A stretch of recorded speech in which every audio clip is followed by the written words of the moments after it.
You hear that?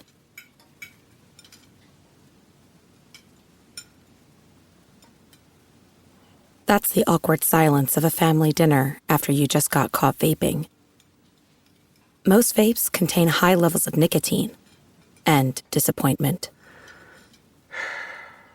Brought to you by The Real Cost and the FDA. Alright, what's up guys? Welcome to another extra of the TMossBoss show. And in today's extra, I wanted to talk more on Call of Duty and Activision. And I overall wanted to talk on the future of Call of Duty and Activision. First, starting with the future of Modern Warfare 2. They're not going to fix the game.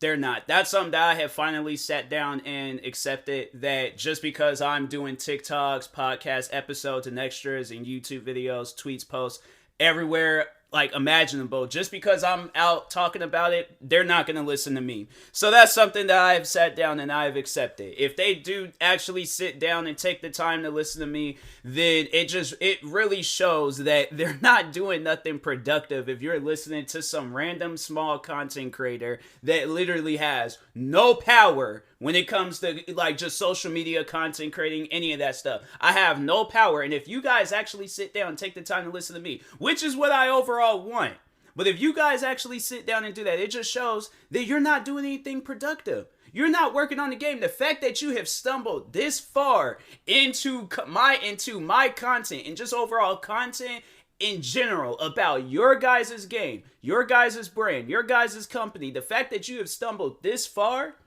it just shows that you're not doing anything productive. And you could be using the time, instead of listening to what I have to say, to actually fix the game. Because I know you guys have to know that something's wrong with this game. But anyways, moving on. They're not going to work on Modern Warfare 2. They're not going to fix the game. So now what are people going to do? There's going to probably be some people where they go, I feel like half of the people that don't have a working Modern Warfare 2 copy, half of them are not going to buy the next Call of Duty, and then half of them are going to buy the next Call of Duty just to overall see if they're going to, keep it or not. But anyways, getting to the half that does buy the game, half of them are most likely going to see the issues that is wrong with the next Call, because the next Call of Duty is 100% going to have issues. There is not going to be one working thing about the next Call of Duty game. So the next Call of Duty, 100% going to have issues. Half of the people are most likely going to get their money back and just move on to another game.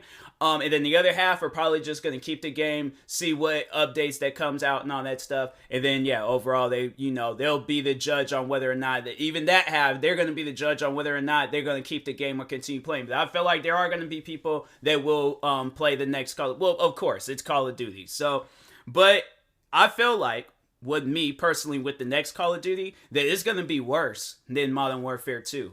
Modern Warfare 2, if you sit down and think about it, that was one of the biggest Call of Duties released up to date. Modern Warfare 1, not remastered, but the newer version of Modern Warfare 1, the one that released, I think, 2019, 2018, whenever. But anyways, it has some hype, all right? It has some hype. But I feel like this Modern Warfare 2, it had a lot more hype, all right? It might not have gotten it played as much than Modern Warfare 1, but overall, this one, I feel like it did have a lot of hype. And I feel like they're going to most likely try to use some old title, going to be like, Call of Duty Black Ops, or, they're just going to do something stupid. Call of Duty Black Ops, like a new version, or 5, whatever. But anyways, they're going to come out with a Call of Duty, this next Call of Duty, and it's really not going to work. And I feel like it's going to get to the point where it doesn't even work for people on console. You know what? Let's just see, in case if their MW2 won't start on console. Let's just see. So to play, so players need to be online, connected to the internet. So there's even people on console now loading on Xbox fixed. There's people that really had an issue where the game wasn't even loading on Xbox. So okay, so overall it just shows that it doesn't matter on what platform they're going to release this game, it's not going to work. But I do feel like that it's going to be the same situation for the next Call of Duty, and I think it's going to be worse. I think the amount of people that are talking about how Call of Duty doesn't work for them right now is going to double. And then if they don't do anything to actually sit down and be productive and fix these games, it's gonna triple and quadruple, and it's gonna keep going and going and going until eventually it gets to a point where Activision has no choice. Most likely, and I think that's what they're going to probably do. Some old dumb stuff where they're all like, oh, next Call of Duty is going to be free, where, you know, we want to give back to the fans. They're going to try to come up with some old sad sob story about how, oh, we're sorry, we didn't realize we were trying this and we were doing this, but nothing wasn't. They're going to try to come up with all these excuses on why, and then they're going to, try to come out with some Call of Duty that's free or whatever, and try to give back to the fans, and, you know, like, oh, if you buy this next Call of Duty, you get 15 season pass, or no, that's what they're gonna probably do. Have it where it's like, oh, if you buy this next Call of Duty, the battle pass is free. For you know as long as you want, or for the all the way up until the next Call of Duty and stuff. So they're gonna try to do everything possible, all right, everything possible to try to bring more and more people back in. But eventually, it's gonna get to the point where people just overall abandon the game. They abandon Activision, they abandon Call of Duty, and they're not gonna want to play nothing Call of Duty related. And they're gonna try to do everything that they possibly can to bring people back. But I'm telling you, if nothing changes right now to the point where this Modern Warfare 2, because whatever next Call of Duty that they're going to release, no, cancel it. Focus on Modern Warfare 2. Fix Modern Warfare 2. That is all that the people want. But having it where, why do you guys, honestly, if you sit down and think about it, why do you guys think that Call of Duty has mixed reviews on Steam? You know, they're not going to try to show the reviews on how people feel on Battle.net because they don't want nobody. They know if people use Battle.net to, because they know that there's people out there that don't use Steam. So they know that there's going to be people on there that use Battle.net. And there's going to probably be a lot of people assuming that, oh, well, everybody plays Call of Duty. I see so many videos and streams and everybody, they play in the game. So the game must be fun. But they're not showing the reviews on there. And that's why I recommend to people, before you buy Call of Duty, if you haven't bought Modern Warfare 2, check the reviews on Steam, PlayStation, Xbox, because they are going to show it on there. And if they don't, then just go on Steam and you'll see everything that you need to know. You don't have to download it or buy it. You can check the webpage. You could actually just look up Call of Duty Modern Warfare 2 Steam, look for the new one, and you'll find all the reviews and all that stuff. But it has mixed reviews. People don't like it. People don't, not really feeling the game and stuff. And I wish, I think there's a way, how many people, Steam, Modern Warfare 2, player count. Let's just overall see how many people are playing Modern Warfare 2 right now. So 70, okay, so yeah, they got 73,000, I guess I was like the last number of people that was playing the game and stuff. And then 24-hour peak, 111,000. All right, so they're actually doing something good and stuff, but it's declined. That's one thing that I will say, that it has declined. October it was at 103, because I think they had released it early, so it was like 103,000. And then in November, which is it was like around that time when the game was like really at its peak, it was like at 100. It gained 120,000 players. So yeah, the game was, people were playing it.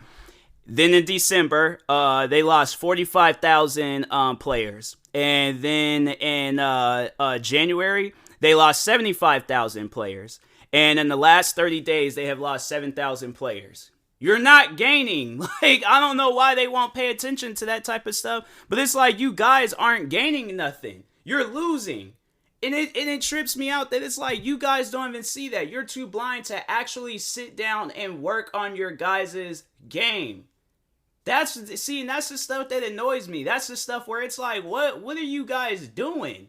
Because you guys aren't obviously working on the game, all right? I feel like that's something that just needs to be established. You guys are not working on the game. So that's why I'm like, look, I have made it, okay? All right? I have made it my goal, all right? I have made it my own personal mission to either have it where people they have a broken Call of Duty, have it where they get their money back, or Activision shuts down as a company.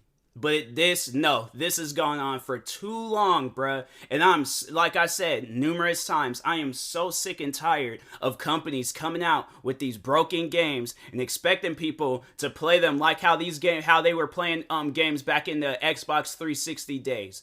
when I was in high school, when games actually worked. Why did you guys feel like you needed to change the way of how video games overall operated? You guys had a perfect way of how video games operated back in the day. Why change it?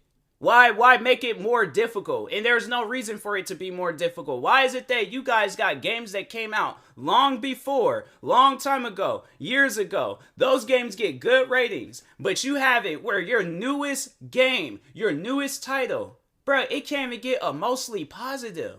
It can't even get a positive rating. That's sad. That is 100% sad. So I'm hoping that they do fix it, but I doubt it. I doubt that they'll ever fix Call of Duty Modern Warfare 2 or any other Call of Duty game. And I doubt that they're ever going to get a positive rating. I doubt that they're ever going to get any positive ratings. I doubt that they're going to get any 5 stars, 100%, any of that stuff. The only reason why they will ever get a good rating is because they most likely paid some people off. Because I'm trying to think, what did IGN give Call of Duty Modern Warfare 2 IGN review? Let's just overall see what they gave the game. They gave it an 8-star, and it's probably by some body that let's fly them in and give them this nice treatment, put them in the good servers and all that, have it where they're going up against bots and all this other stuff. But I guarantee and I promise you, an actual person that actually sits down and plays it, they're not getting paid. Okay, they're having to pay Call of Duty to play their game. I guarantee and I promise you, they're gonna be saying the same exact stuff that I'm saying. Maybe it might be worse than what I'm saying. It might be better than what I'm saying. But overall, it ain't gonna be different. So anyways, and that being said, talk to y'all later. Stay tuned for another extra, and peace.